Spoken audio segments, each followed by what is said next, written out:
tous, aujourd'hui on s'occupe d'un iPhone 7 Plus qui ne démarre plus du tout. Alors le client me dit qu'apparemment il reste bloqué à 0, donc il ne consomme rien. Alors moi je l'ai branché sur mon testeur et alors j'ai pas 0, j'ai des petites barres comme s'il y avait un court-circuit, encore une fois c'est le truc classique, donc j'ai fait pas mal de vidéos avec ça. Donc sur mon testeur pareil, j'avais des petites barres qui venaient, hein, qui s'affichaient. Donc je pense qu'on a un court-circuit sur le VCC Main ou quelque chose dans ce style-là. On va donc l'ouvrir, on va le brancher sur mon alimentation. On va voir tout de suite si c'est un court-circuit sur le VCC Main ou si c'est sur une alimentation secondaire. On va voir un petit peu comment ça se passe, si c'est au moment où je le démarre que j'ai un court-circuit ou si c'est au moment où je le branche. Donc on va l'ouvrir, on va voir ça et on va essayer de trouver forcément d'où ça vient pour le réparer. Allez c'est parti, on fait ça. Voilà, donc je l'ai rapidement démonté, j'ai débranché l'écran forcément, donc j'ai branché la petite alimentation, hop, je vais vous mettre ça sous microscope, hein, voilà, donc je me suis branché là, le joli câble qui va sur la carte mère. Et donc je vais mettre le courant, donc là c'est comme si je branchais la batterie, on va regarder donc à l'alimentation en haut à droite ce que ça nous donne. 2 ampères tout rond parce que c'est ce que je lui ai demandé de sortir au maximum et le voltage se casse la figure, c'est normal.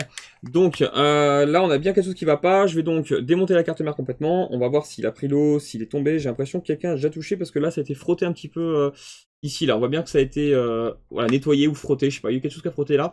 Donc peut-être qu'il a pris l'eau, qu'il avait été nettoyé entre temps, je ne sais pas.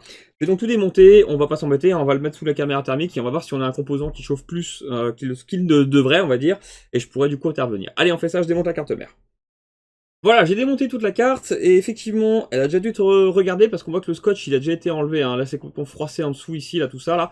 Donc, c'est qu'il a déjà été levé pour voir un petit peu, peut-être en dessous, les dégâts, etc. Donc, j'en profitais, hein, vu qu'il a déjà été enlevé, je pense qu'il devrait venir assez facilement, donc je vais l'enlever à mon tour. Et on va voir si on trouve quelque chose d'anormal. Alors, hop, est-ce que j'arrive à l'enlever? Il a déjà dû, il a dû être recollé un peu, je pense, bon, c'est pas très grave. Alors, qu'est-ce qu'on a? Pourquoi ils avaient retiré ce petit, cette petite protection? Je vois rien d'anormal, ils ont peut-être juste voulu jeter un petit coup d'œil, je sais pas trop. Bon alors, sachant qu'on a un court-circuit sur le VCC Main, il y a de fortes chances pour que le petit MOSFET ici se mette à chauffer comme un malade, c'est normal, ça fait souvent ça quand on a un court-circuit. Je m'aperçois que la puce Chestnut ici, donc c'est elle qui gère le tactile et l'alimentation de l'écran, on va dire, elle est un petit peu en biais, alors je sais pas si c'est d'origine ou pas. Là aussi c'est en biais, on dirait que les composants sont pas soudés droit. Alors est-ce que c'est un défaut d'usine ou est-ce que c'est parce que ça a été touché, je ne sais pas.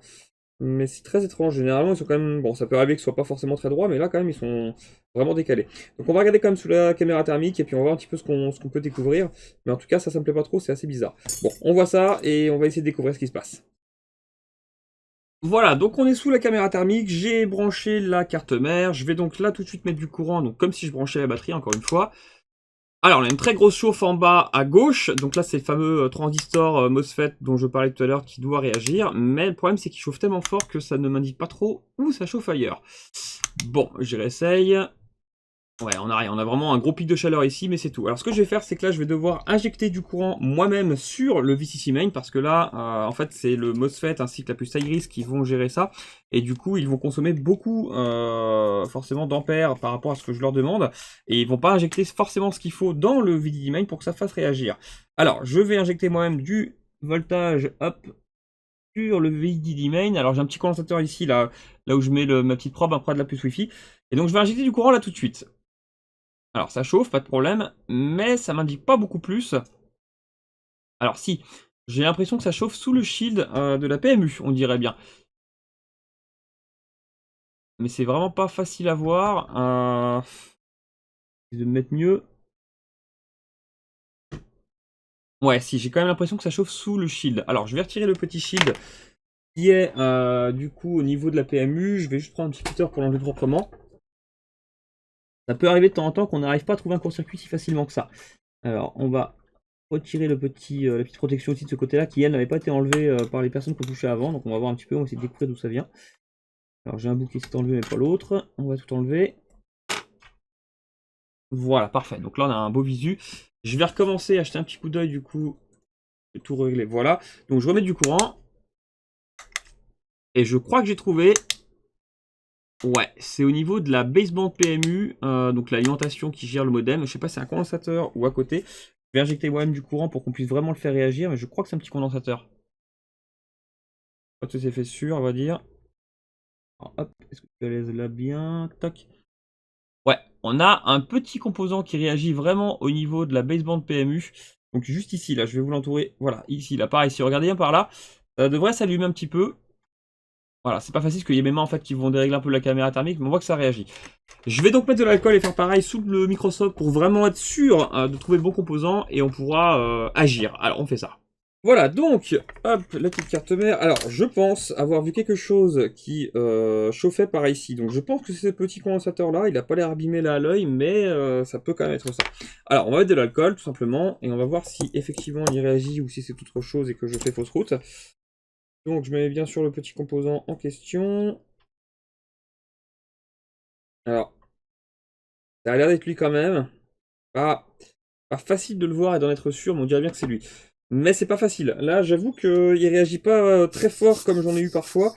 Donc, on va mettre de la colophane. Ça permettra vraiment d'être sûr à 100% que c'est ça.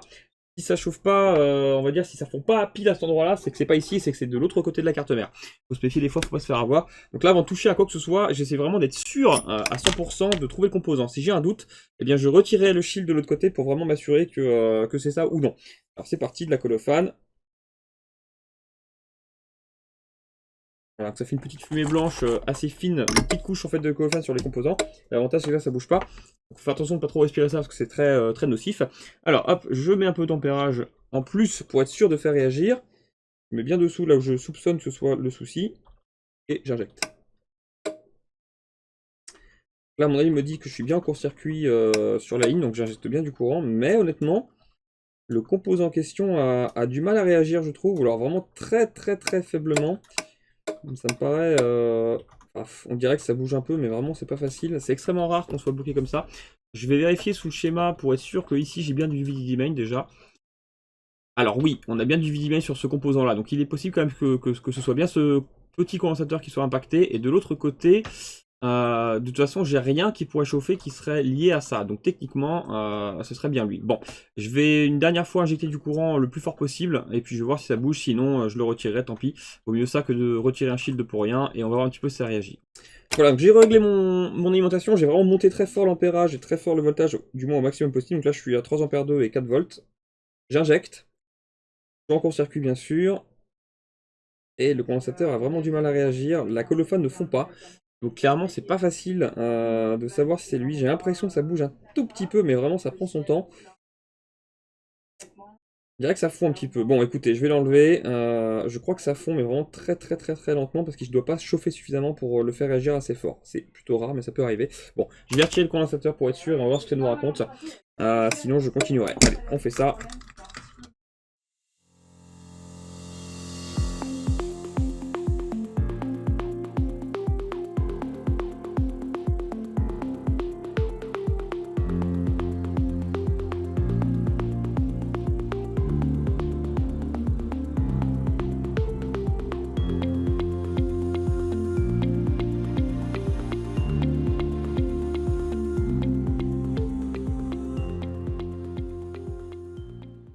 Voilà, donc j'ai retiré le composant, et donc je teste, et je n'ai plus de bip, hein, j'ai pas de court-circuit, donc je pense qu'on a trouvé. C'était bien ce petit condensateur-là qui était HS, mais vraiment il chauffait pas fort du tout, donc il était en train de lâcher, mais enfin il était lâché d'ailleurs, mais vraiment il fallait chauffer très fort pour qu'il réagisse. Donc vraiment encore heureux que là j'ai eu la caméra thermique, sinon je pense que je l'aurais pas trouvé comme ça. Donc c'est plutôt une bonne chose. Je vais au moins tester de le rallumer, et je pourrais changer le composant après, mais je pense que c'était bien ça et qu'on a trouvé. Allez, on tente un boot, et puis ensuite on change de composant. Voilà, donc j'ai bien un boot, il démarre, donc là je suis avec mon alimentation, donc là tout va bien. Donc je vais pouvoir remettre le petit composant, donc simplement un condensateur, mais là clairement je l'aurais pas vu facilement. Hein. Si j'aurais pas eu la caméra thermique, j'aurais je pense passé un bon moment pour le trouver, donc comme quoi des fois ça sauve bien et ça fait gagner beaucoup de temps. Allez, je change le petit condensateur, on remonte tout ça, et c'est reparti pour un tour.